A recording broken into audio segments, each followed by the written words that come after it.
ہمارے جمعے کی تقریریں عموماً ایسی مناسبتوں سے کی جاتی ہیں جو اسلامی مہینوں کی تاریخیں ہوتی ہیں، بزرگوں کے دن ہوتے ہیں۔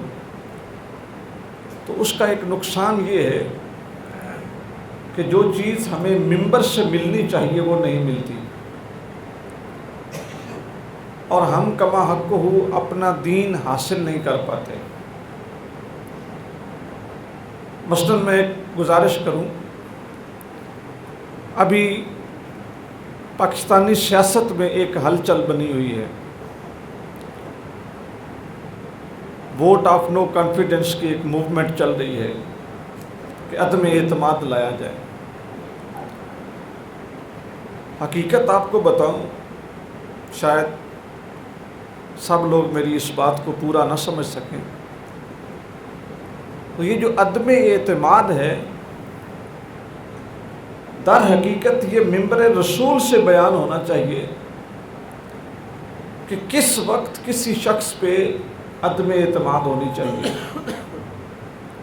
اور کیسے ہونی چاہیے، جبکہ ہمارے ہاں لوگوں کے ذہنوں میں یہ بات رکھ دی گئی ہے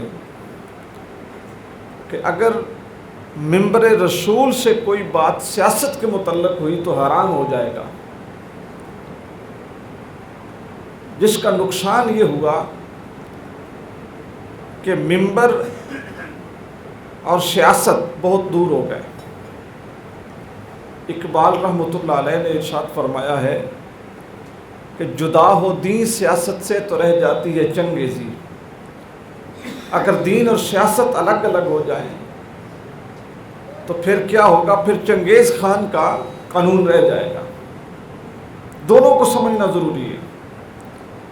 تو جس طرح ہمارے ممبر سے سیاست پہ بات نہیں ہوتی، لوگوں کی بہبود پہ بات نہیں ہوتی، یہ پیچھے محکمہ ہیلتھ نے 2 ہفتے قبل انہوں نے گھر گھر ٹور کیا، انہوں نے ٹیکے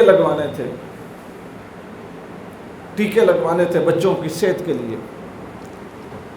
مجھ سے عمر میں بڑے لوگ بھی میرے سامنے بیٹھے ہیں، مجھے ایمانداری سے بتائیں کہ بچوں کو جو حفاظتی ٹیکے لگوائے جاتے ہیں، آپ نے زندگی بھر ممبر سے اس ٹاپک پہ تقریر سنی ہے؟ زندگی بھر۔ جو مجھ سے چھوٹے ہیں، جو میری عمر کے ہیں، ان کو چھوڑ دیں، جو مجھ سے بڑے ہیں، جن کی عمر 50-60 سال میں ہے، زندگی بھر نہیں سنی آپ نے۔ تو کیا ہمارے ممبر کی ذمہ داری نہیں ہے لوگوں کو گائیڈ کرنا؟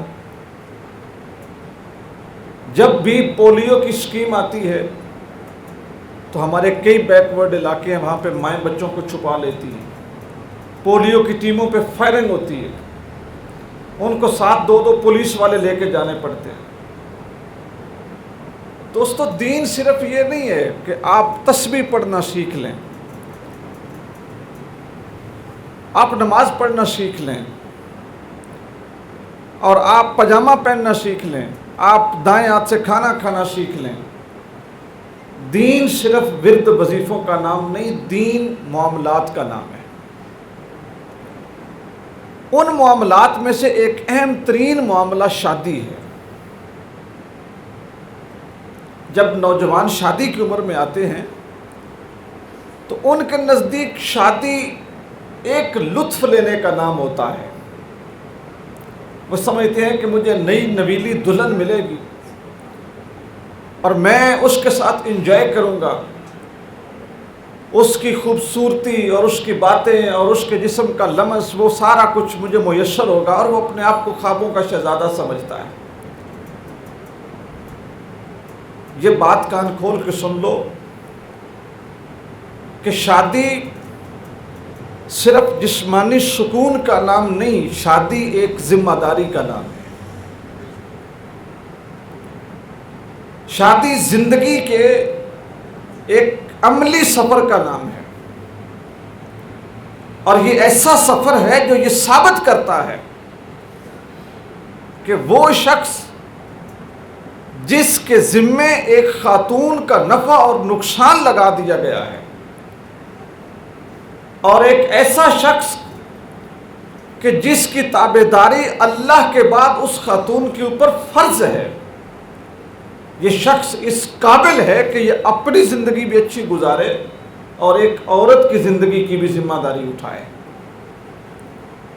شادی صرف کمکمے لگانے کا نام نہیں ہے، تمبو کناتے لگانے کا نام نہیں ہے، رنگ برنگے کھانے بنانے کا نام نہیں ہے۔ سب سے پہلے والدین کی یہ ذمہ داری ہے کہ جب ان کی اولاد شادی کی عمر میں پہنچے تو اپنی اولاد کی تربیت کریں شادی کے لیے،